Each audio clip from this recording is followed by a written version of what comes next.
Bonsoir tout le monde, bienvenue à la séance ordinaire du 13 novembre. On va donner la parole à M. Trépanier.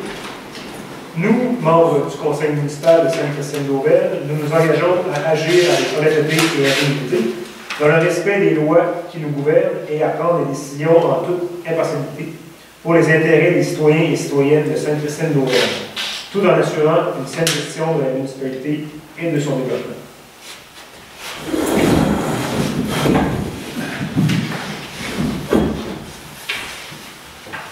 Le point 1, la séance a été ouverte. 2, la lecture et l'adoption de l'ordre du jour. 3, l'ajournement de l'Assemblée. 4, réouverture de la séance ordinaire du 13 novembre 2023. Le point 5, adoption du procès-verbal de la séance extraordinaire du 23 octobre 2023.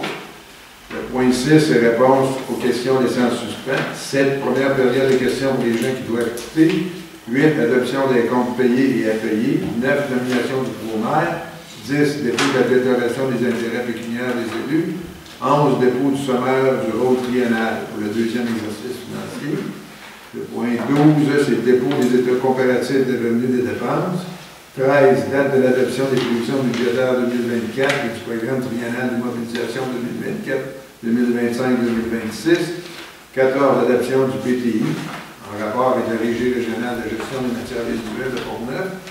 15, l'approbation du règlement d'emprunt numéro 39-2023 de la Régie régionale de gestion des matières résiduelles de Portneuf, décrétant un emprunt de 7 396 894 $ et 31 sous. 16, le dépôt de l'État des taxes impayées. 17, avis de motion, taux de taxation pour 2024.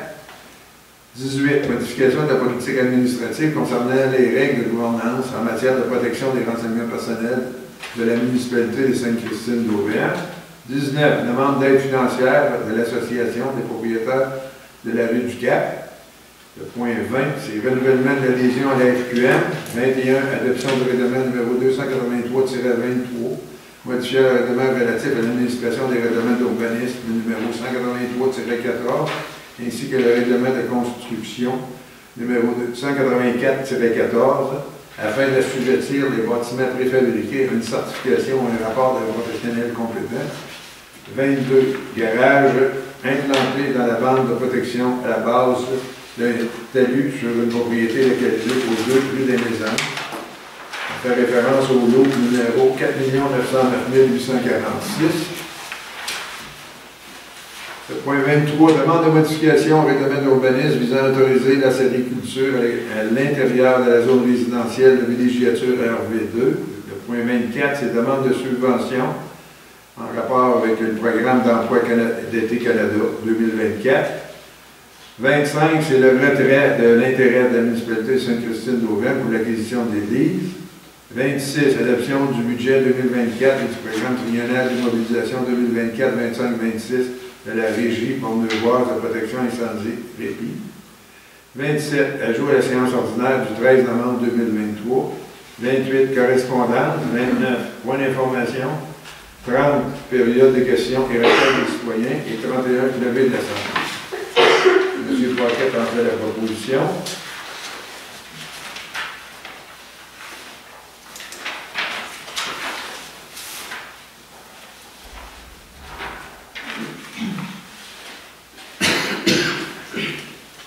Alors, pour l'instant, on va donner la parole on va ajourner l'Assemblée et on va donner la parole à Mme Marilyn Gingras de notre urbanisme.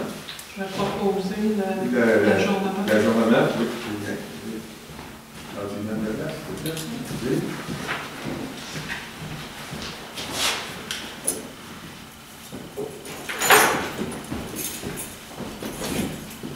Bonsoir et bienvenue à cette assemblée publique de consultation concernant le projet de règlement numéro 283-23.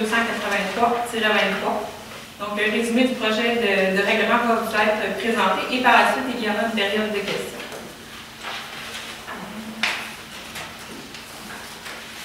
Donc, le règlement porte le titre suivant. Règlement numéro 283-23, modifiant le règlement relatif à l'administration des règlements d'urbanisme numéro 183-14, ainsi que le règlement de construction numéro 184-14 afin d'assujettir les bâtiments préfabriqués à une certification ou un rapport d'un professionnel compétent. Donc, le but du règlement concerne les éléments suivants. Il vise à ajouter des dispositions réglementaires visant à nous assurer de la conformité et de la qualité des maisons mobiles qui sont implantées sur le territoire de la municipalité. Il vise également à actualiser le tableau au règlement de construction présentant des extraits sur la loi des architectes.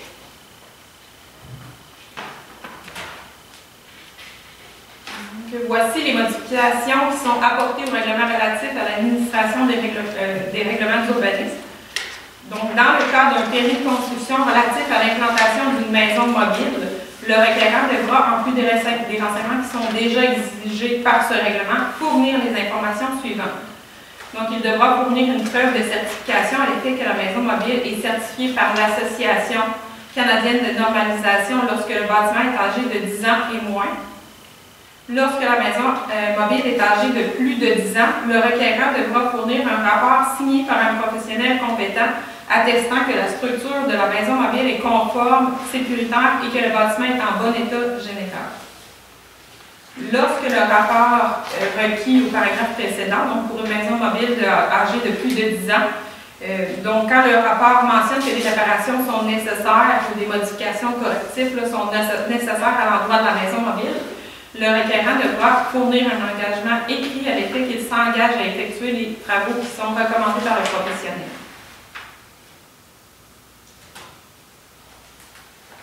Ensuite, donc, dans le même ordre d'idée, lorsque le rapport du professionnel mentionne que des réparations ou des modifications effectuées sur le bâtiment, le requérant du permis devra fournir à la municipalité au plus tard 30 jours suivant la fin des travaux une attestation signée par le professionnel compétent attestant que les préparations, modifications ou correctifs ont été réalisés tels que requis, tels que recommandés par le professionnel.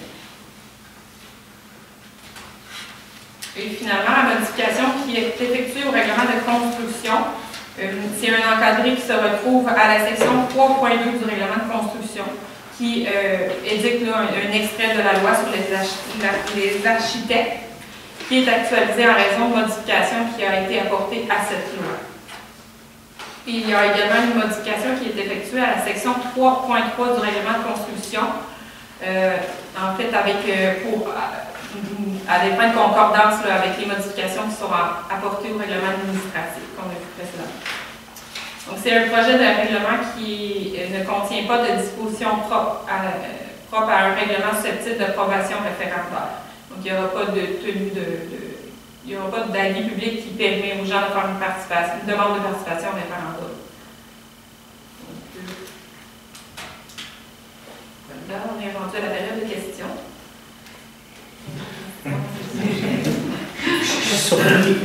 Je suis surpris qu'il y ait encore des roulottes qui s'installent.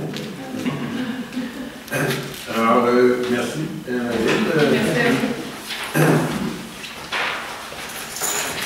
Oui, la loi oblige les municipalités d'avoir un endroit pour pouvoir installer des maisons mobiles. Chaque municipalité a l'obligation, selon les lois provinciales, d'avoir ça. OK. Alors, on va commencer.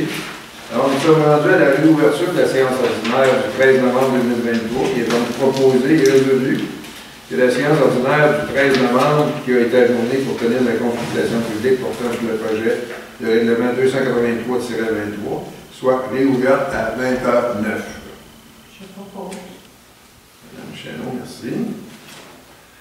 Adoption du procès-verbal de la séance ordinaire du 23 octobre 2023, la séance extraordinaire. Considérant que les membres du Conseil ont reçu une copie du procès-verbal de la séance mentionnée en titre dans les délais requis, la greffière trésorière est dispensée d'en faire la lecture. Il est donc proposé et résolu d'adopter tel que rédigé le procès-verbal de la séance extraordinaire du 23 octobre 2023. M. Ouellet. Réponse aux questions laissées en suspens. Il n'y a aucune question qui a été laissée en suspens. Alors, nous sommes rendus. Première période de questions pour les gens qui peuvent quitter. Si vous voulez poser des questions, je vais faire. Durant jamais. C'est pas votre nom? Moi, c'est Yves Savard. Oui. Et puis, je ne sais pas si vous vous souvenez, je ne suis pas venu à dans les conseils, mais je suis venu avant, Oui. c'est concernant le ponceau durant du 28. Oui. Bon, puis c'est ça. J'ai fait quelques recherches sans trop perdre de temps là-dedans. Là. Mais j'ai regardé comme dans le RAFI, si ça prenait un certificat d'autorisation justement pour construire un ponceau. Puis il y a des exemptions qui se font. Quand on regarde tout, bon, ben, ça ne prend pas un certificat d'autorisation. Ça prend un permis, ça prend un papier signé par un ingénieur, ça c'est sûr, parce qu'on joue dans le cours d'eau. Mais c'est sûr qu'un ponceau même, c'est pas 300 000, comme vous avez parlé il y a 2 mois à la Réunion. On ne parle pas du ponceau pour 300 000, on parle du chemin. Ah, du chemin complet, ok, parce que je voyais ça, moi j'avais attendu, parce que moi ce que j'ai appris en fin de semaine, c'est que le chemin semblait un bon bout. Il n'était pas déboisé, pas du tout, c'était juste une section. C'était là le 300 000 $, le déboiser et le faire. C'était ce qui avait été planifié comme chemin forestier. Ok. Avez-vous pris une décision là-dedans? Nous allons prendre une décision officielle à la prochaine séance publique. Okay. Nécessairement qu'on en a discuté en caucus, mais la décision n'est pas encore publique. OK. C'est ça. Parce que j'ai rencontré quelques propriétaires dans ce coin-là, comme M. Simon Blamondon, qui a une terre juste justement au bout, laisser la lignette qui était là.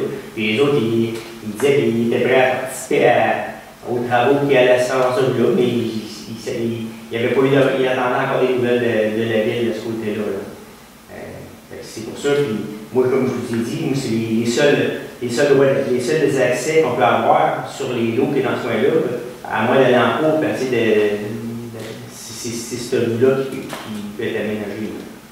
Fait que, je pensais qu'il y avait une décision d'un avancement dans le dossier. Il n'y a pas de décision publique qui a encore été prise. OK. On en a discuté au caucus, il n'y a aucune décision publique qui a été prise. Parfait. Vous prévoyez ça, faire ça à la prochaine réunion municipale qui va avoir lieu au mois de décembre. Parfait. Bon, ben, je vous remercie. On va revenir. Bonne soirée. Merci.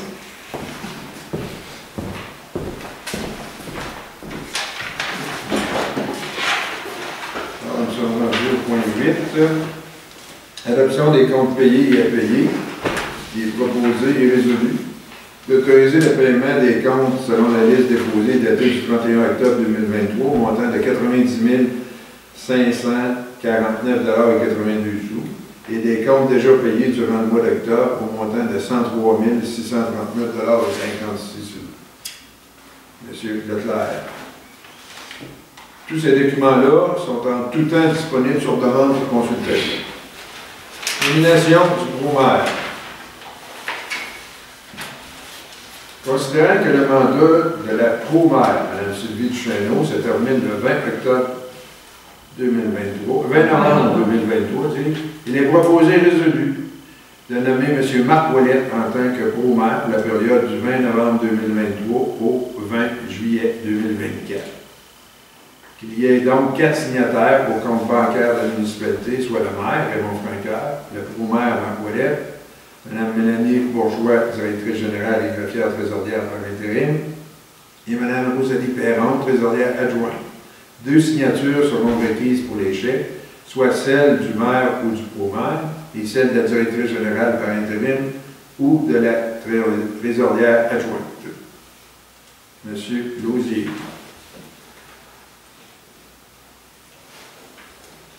Dépôt de la déclaration des intérêts pécuniaires des élus, conformément aux dispositions de l'article 357 de la loi sur les élections et les référendums dans les municipalités. On fait référence au LRQCE 2.2. Tous les membres du Conseil déposent leur déclaration d'intérêt pécuniaire. Dépôt du sommaire du rôle triennal, le 3e exercice financier. Mme Mélanie Bourgeois, directrice générale greffière trésorière par intérim, fait le dépôt du 3e exercice financier du sommaire du rôle, transmis par la MRC de Portneuf, tel que stipule l'article 12 du règlement sur le rôle d'évaluation foncière. Dépôt des états comparatifs de revenus et de dépenses. Mme Mélanie Bourgeois, directrice générale greffière trésorière par intérim, a remis les documents reliés au dépôt des états comparatifs de revenus et des dépenses tels que prévu à l'article 176.4 du Code municipal. Un résumé sera publié dans les cours d'Auvergne et sur le site Internet de la municipalité de Sainte-Christine-d'Auvergne. Le premier état compare les revenus et les dépenses de l'exercice financier courant réalisés jusqu'au 31 octobre 2023 et ceux de l'exercice précédent qui ont été réalisés au cours de la période correspondante de celui-ci. Le second compare les revenus et les dépenses dont la réalisation est prévue pour l'exercice financier courant au moment de la préparation de l'État et selon les renseignements dont dispose alors le greffier trésorier et ceux qui ont été prévus par le budget de cet exercice. Date de l'adoption des prévisions budgétaires 2024 et du programme triennal de mobilisation 2024, 25 et 26. Considérant que le conseil de municipalité doit, durant la période du 15 novembre au 31 décembre, préparer et adopter un budget et y prévoir des revenus au moins égaux aux dépenses qui y figurent et adopter avant le 31 décembre un programme triennal des mobilisations. Il est proposé résolu que les membres du Conseil fixent la date pour l'adoption des prévisions budgétaires pour l'exercice financier 2024 et du programme triennal des mobilisations 2024, 25, 26 au 18 décembre 2023 à 20h. Je propose. Merci, M. Rosier. Adoption du PTI pour la Régie régionale de gestion des matières résiduelles de Portneuf. Alors, c'est le PTI, besoin de plan de triennal d'immobilisation. Considérant que la Régie régionale de gestion des matières résiduelles de Portneuf a la responsabilité de la gestion des matières résiduelles pour toutes ces municipalités membres. Considérant que les dépenses prévues pour l'année 2024 est de 2 762 046 $, 4 600 000 $ pour l'année 2025 et 450 000 $ pour l'année 2026. Je serais porté à croire qu'on a 15 € pour 2026. Ça doit être 4 500 000 $. Ça serait plus logique, je crois. Considérant que les dépenses envisagées concernent notamment divers travaux d'infrastructure et d'achat d'équipements, considérant que les municipalités membres de la Régie doivent approuver le programme triennal des mobilisations par une résolution de leur conseil municipal, considérant que cette procédure réfère à l'article 620.1 du Code municipal ou le 468.51.1 de la loi sur les cités et villes, il est proposé et résolu que le conseil municipal de Sainte-Christine-d'Auvergne approuve le programme triennal des immobilisations de 7 812 046 $, adopté par la Régie régionale de gestion des matières résiduelles de Portneuf le 21 septembre 2023. Alors, M. Leclerc. Approbation du règlement d'emprunt numéro 39-20-23 de la Régie régionale de gestion des matières résiduelles de Portneuf, décrétant un emprunt de 7 396 894 $ et 31 sous. Considérant que la Régie régionale de gestion des matières résiduelles de Portneuf a la responsabilité de la gestion des matières résiduelles pour toutes ses municipalités membres, considérant que les dépenses prévues concernant notamment divers travaux d'infrastructure et d'achat d'équipement, considérant que les municipalités membres de la Régie doivent approuver ce règlement d'emprunt par une résolution de leur conseil municipal ou plus tard à la deuxième séance ordinaire qui suit la réception d'une copie transmise par le directeur général de la Régie et, si elles ne le font pas, le règlement sera réputé approuvé par les municipalités, considérant que cette procédure réfère à l'article 607 du Code municipal ou 468.38 de la loi sur les cités et villes,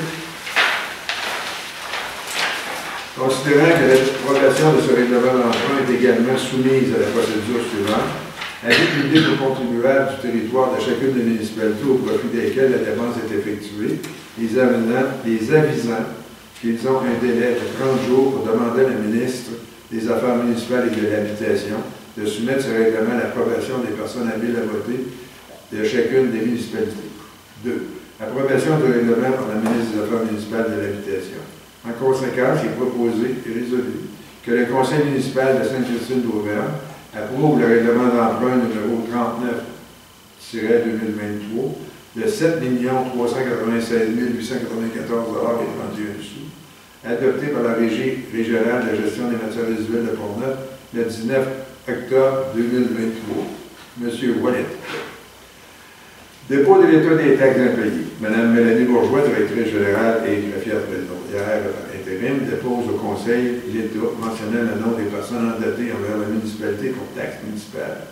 Il est donc proposé et résolu que les membres du Conseil approuvent l'état soumis tel que prescrit par l'article 1022 du Code municipal du Québec. M. Prévenier. Avis de motion sur le taux de taxation de 2024. Avis de motion est donné par le conseiller au siège numéro 6, M. Jean-François Lausier. Allez-y, M. Lausier. Oui. Donc, l'avis de motion est donné par le conseiller numéro 6, moi-même, à l'effet qu'au cours d'une prochaine séance ordinaire ou spéciale de ce conseil, un règlement sera adopté en vue de fixer le taux de taxation et de compensation pour l'exercice financier 2024. D'accord. Modification de la politique administrative concernant les règles de gouvernance en matière de protection des renseignements personnels de la municipalité de Sainte-Christine-d'Auvergne. Considérant que la municipalité de Sainte-Christine-d'Auvergne a adopté la politique administrative concernant les règles de gouvernance en matière de protection des renseignements personnels, c'est accompli la politique. Par la résolution numéro 171-09-23 de la séance ordinaire du 19 septembre de la même année. Considérant qu'en 2022, la municipalité employait en moyenne 50 salariés ou moins et qu'elle n'est donc pas assujettie à l'obligation de constituer un comité sur l'accès à l'information et la protection des renseignements personnels, conformément au règlement excluant certains organismes publics de l'obligation de former un comité sur l'accès à l'information et la protection des renseignements personnels, si après appelé le règlement. Considérant que le règlement prévoit que lorsqu'un organisme est exonéré de l'obligation de constituer un comité sur l'accès à l'information et la protection des renseignements personnels, c'est après le comité, les fonctions qui sont attribuées par la loi sur l'accès aux documents des organismes publics et sur la protection des renseignements personnels. On fait référence au RLRQ-CA2. Sont exercés par le responsable de la protection des renseignements personnels, le RPRP, ou dans le cas d'une municipalité, d'un ordre professionnel ou d'un centre de services scolaires par le directeur général. Considérant que la politique adoptée par la municipalité prévoit que c'est le responsable de la protection des renseignements personnels qui exerce les fonctions du comité. Considérant qu'il y a lieu de modifier la politique, il est donc proposé résolu de modifier la politique administrative concernant les règles de gouvernance en matière de protection des renseignements personnels de la manière suivante. Que l'article 9, direction générale, soit modifié par l'ajout, après le premier alinéa du paragraphe suivant. Conformément au règlement excluant certains organismes publics de l'obligation de former un comité sur l'accès à l'information et à la protection des renseignements personnels, de référence au décret 744-2023, le 3 mai 2023. La direction générale assume les tâches qui sont dévoilées au comité sur l'accès à l'information et la protection des renseignements personnels.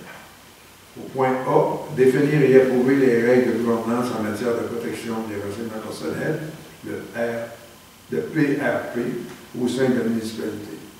Le point B, définir et approuver les orientations en matière de PRP au sein de la municipalité.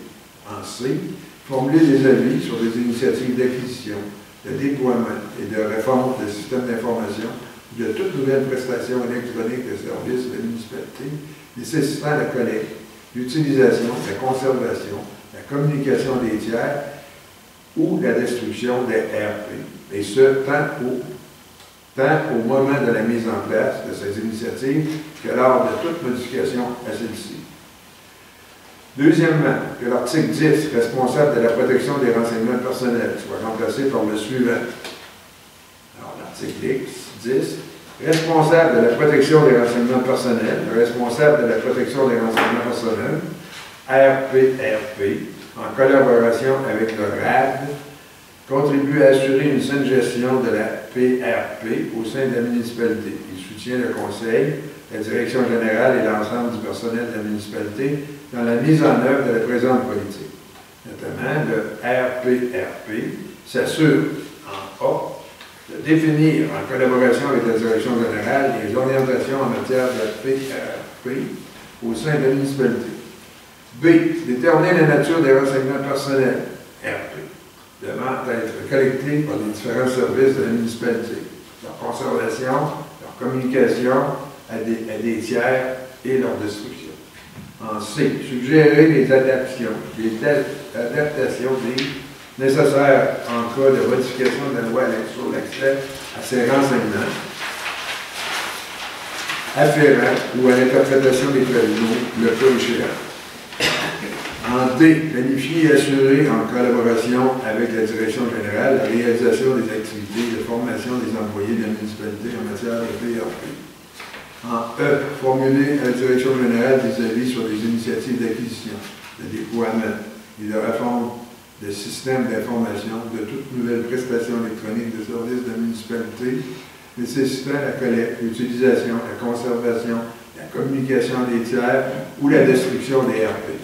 Et ce, tant au moment de la mise en place de ces initiatives que lors de toute modification à celle-ci.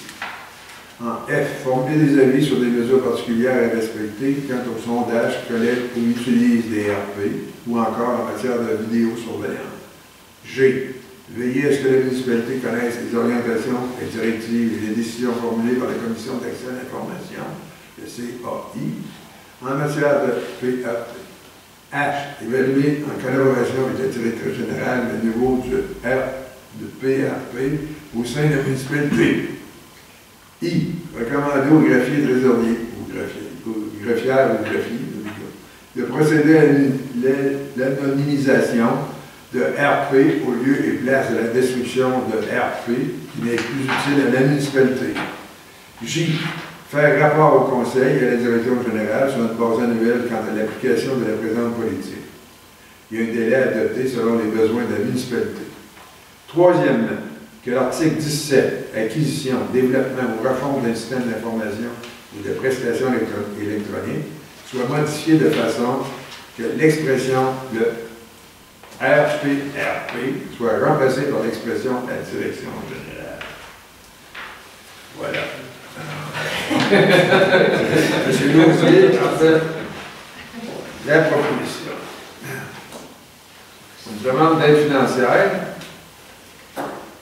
de l'Association des propriétaires de la rue du Cap. Considérant que nous avons reçu une demande écrite d'aide financière de la part de l'Association des propriétaires de la rue du Cap pour le déneigement et l'entretien de la route privée, considérant que la municipalité accorde une aide financière aux associations des domaines privés depuis plusieurs années, considérant que les sommes sont prévues au budget de fonctionnement pour les associations qui respectent les exigences demandées, considérant que à la suite de l'analyse du dossier, les conditions sont respectées, dont celle de chemin public. Il est proposé et résolu d'accorder une subvention 2023 au montant de 1 270,55 $ à l'Association des propriétaires de la rue du Cap. Monsieur Leclerc.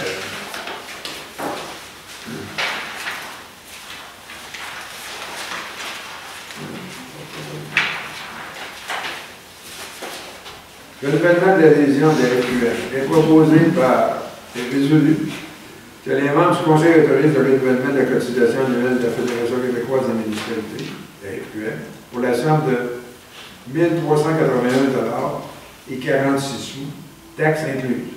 Que la dépense soit comptabilisée dans les frais payés d'avance, considérant que la dépense est pour l'année 2024. Monsieur Paquet. Adoption du règlement numéro 283-23, modifiant le règlement relatif à l'administration des règlements d'urbanisme numéro 183-14, ainsi que le règlement de construction numéro 184-14, afin d'assujettir les bâtiments préfabriqués à une certification ou un rapport d'un professionnel compétent. Considérant qu'un avis de motion du présent règlement a été préalablement donné lors de la séance du 2 octobre 2023 et qu'un projet de règlement a été présenté et adopté lors de cette même séance.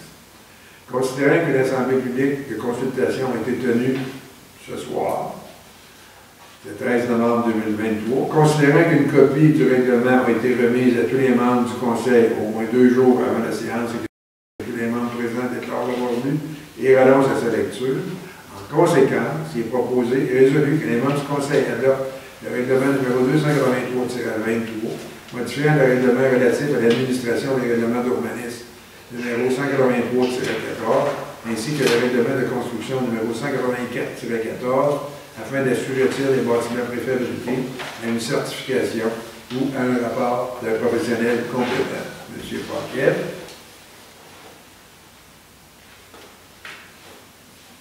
Un garage implanté de la base de protection à la base d'Intellu sur une propriété localisée aux 2 rues des Mésanges. On fait référence au lot 4 909 846. Considérant que les propriétaires de l'immeuble mentionné en titre effectuent une demande de permis pour un garage implanté sur la bande de protection à la base d'Intellu, considérant qu'une expertise géotechnique appelle le numéro de rapport 5260-31-01,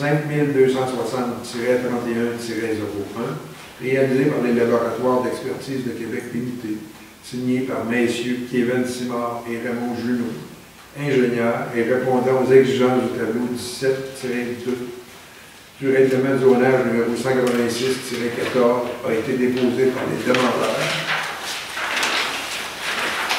Considérant que la procédure prescrite à la section 17.4 du règlement de zonage a été suivie, il est proposé et résolu d'autoriser la délivrance du permis de construction pour l'inspecteur en bâtiment en spécifiant que les propriétaires devront s'engager à respecter en totalité les recommandations de suggestion formulées à l'intérieur de l'expertise géotechnique, rapport numéro 5260-31-01. Les propriétaires ont l'entière responsabilité d'exécuter, de faire exécuter les travaux dans le respect des diverses dispositions législatives et réglementaires applicables en cette matière, tant fédérale, provinciale que municipale. Toujours M. Pocket. Demande de modification au règlement d'urbanisme visant à autoriser la sériculture à l'intérieur de la zone résidentielle de villégiature RV2. Considérant que le propriétaire du lot 4 909 367, situé à bordure du chemin Saint-Vincent, effectue une demande de modification des règlements d'urbanisme afin que la sériculture soit autorisée à l'intérieur de la zone résidentielle de villégiature RV2. Considérant que dans le secteur visé, on y retrouve des peuplements forestiers présentant un potentiel acéricole et susceptibles d'être exploités. Considérant que le Conseil estime qu'il est important de favoriser l'exploitation des érablières sur le territoire de la municipalité de Sainte-Christine d'Auvergne. Considérant que le Conseil juge qu'il est également essentiel de préserver la tranquillité du secteur résidentiel et qu'il est primordial de s'assurer de la cohabitation harmonieuse des différents usages. Il est donc proposé résolu d'accepter la demande du propriétaire afin d'autoriser la sériculture à l'intérieur de la zone résidentielle de villégiature RV2, en prévoyant toutefois des normes particulières visant à restreindre le bruit pouvant être causé par cet usage. Le paiement des frais applicables de 300 $ pour la procédure de modification de la recommandation d'urbanisme devrait être effectué par les demandeurs. Le Conseil se réserve le droit, en tout temps, de mettre un terme à la procédure. Mme Chenot a fait proposition. Voici les développements. Demande de subvention. Programme emploi été Canada 2024. Il est proposé et résolu d'autoriser la responsable des loisirs du développement à signer et déposer une demande de subvention dans le cadre du programme Emploi été Canada pour 2 postes de sauveteur à la piscine municipale pour l'année 2024. Alors, M. Pocket.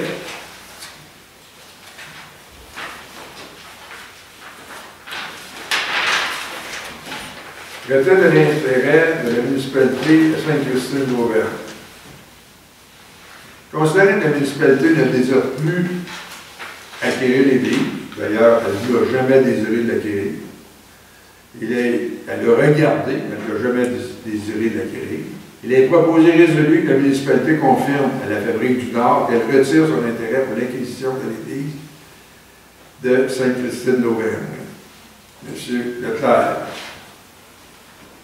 Adoption du projet 2024 et du programme de mobilisation 2024-25-26 de la Régie porte-voix de la protection incendie, qu'on appelle communément la RIPI. Considérant que la municipalité de Sainte-Christine d'Auvergne ainsi que la RIPI ont conclu une entente relative à la protection contre l'incendie pour la période du 1er janvier 2024 au 31 décembre 2024.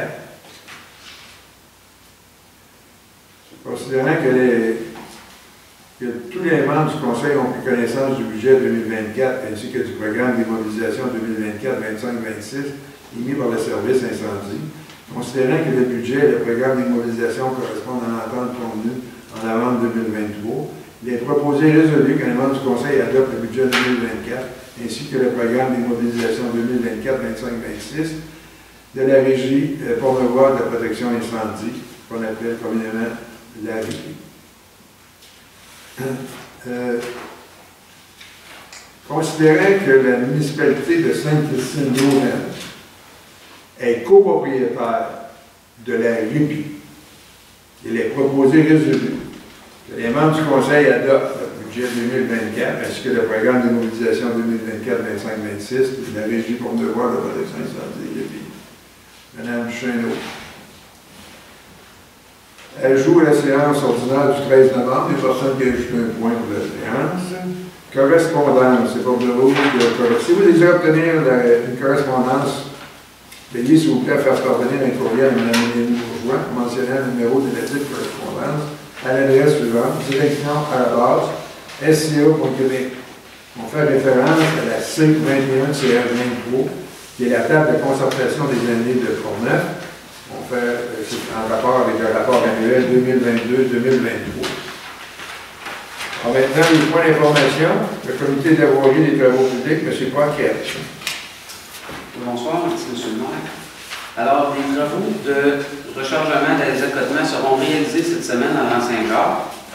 Les travaux ne devraient durer qu'une seule journée. Ensuite, au niveau du secteur du boisé de l'apéro, Hydro-Québec prévoit faire le 16 novembre l'installation des lampadaires dans les rues du secteur de l'apéro. D'accord, merci. Alors, on passe. Comité des ressources humaines, M. Leclerc. Merci. Alors, le comité des ressources humaines a travaillé dans les dernières semaines avec notre directrice générale par intérim à la planification du budget pour l'année 2024, à la détermination aussi des besoins de nos employés.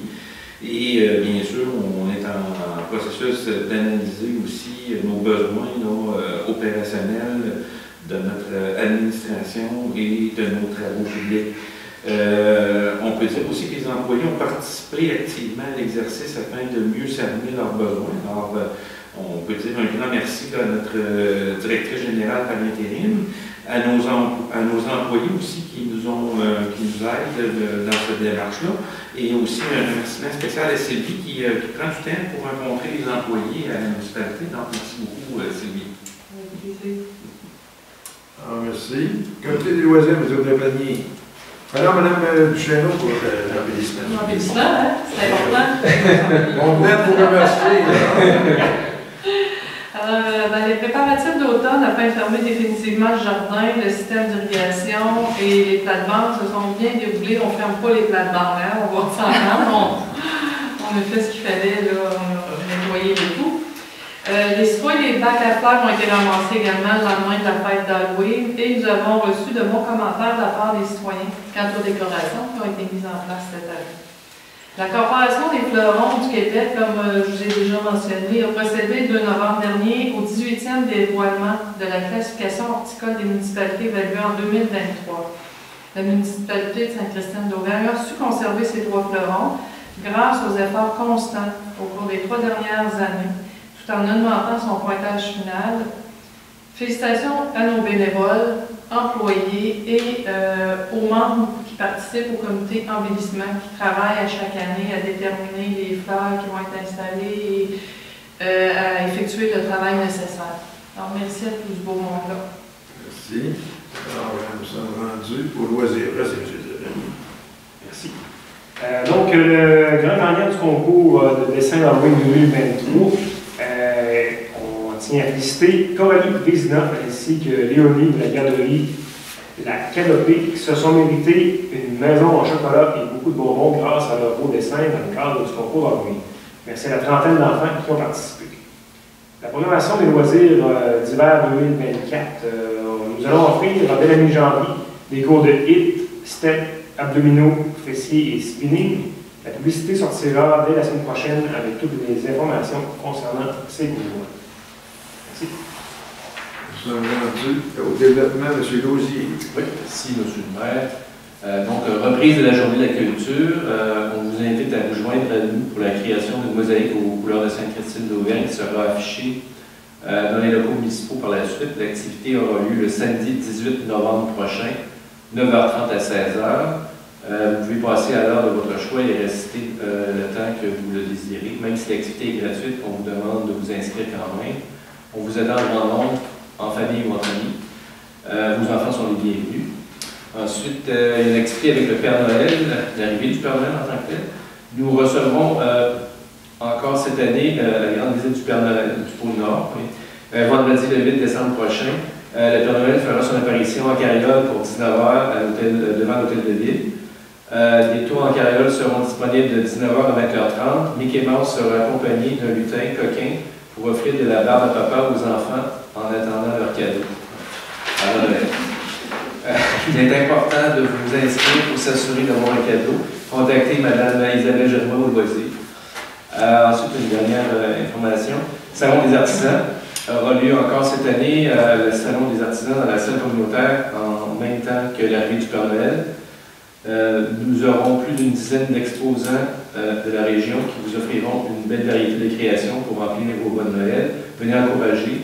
Donc, le 8 décembre prochain, de 17h à 21h au centre communautaire. Quelques tables sont encore disponibles au coût de 20$ pour les non-résidents et gratuits pour les résidents. Contactez Mme Isabelle Genois au loisir. Merci.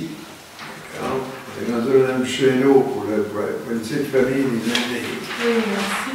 Alors, la 8e édition de la Grande Semaine des Tout-Petits aura lieu du 20 au 26 novembre prochain. Pour l'occasion, le collectif et Espace Uni ont invité toutes les municipalités du Québec à joindre au mouvement de mobilisation pour les tout-petits de partout dans le monde le lundi 20 novembre, qui est en fait la Journée mondiale de l'enfance. C'est donc avec fierté que la municipalité de Sainte-Christine d'Auvergne se joindra au mouvement en hissant fièrement son drapeau de municipalité amie des enfants, afin de souligner son engagement à mettre les enfants au cœur des priorités de notre municipalité.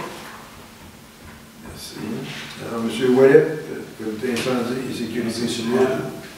En fait, il y a eu 2 sorties pour des dangers électriques en méthode.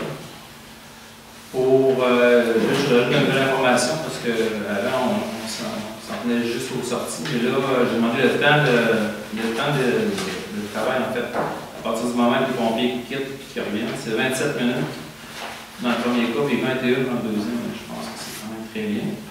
Ensuite, étant donné qu'on a changé là dernièrement, c'est un simple appel aux citoyens de développer des appareils de détection d'incendie à moitié des 14. C'est ce qu'on fait. Merci, M. Ouellet. Alors, on est rendu à la Régie régionale de gestion des matériels de Portneuf. Je vais parler aujourd'hui, ce soir, donc je vais laisser ce point dans notre séance. Alors, les points d'information peuvent être vus et entendus sur l'enregistrement de cette séance disponible sur le site Internet de la municipalité. www.sca.québec. Période de questions et requêtes des citoyens. Je réalise qu'il n'y a plus de citoyens dans la salle. Alors, il n'y a pas de questions. Ça prendra quelqu'un pour lever l'assemblée, M. Ouellet.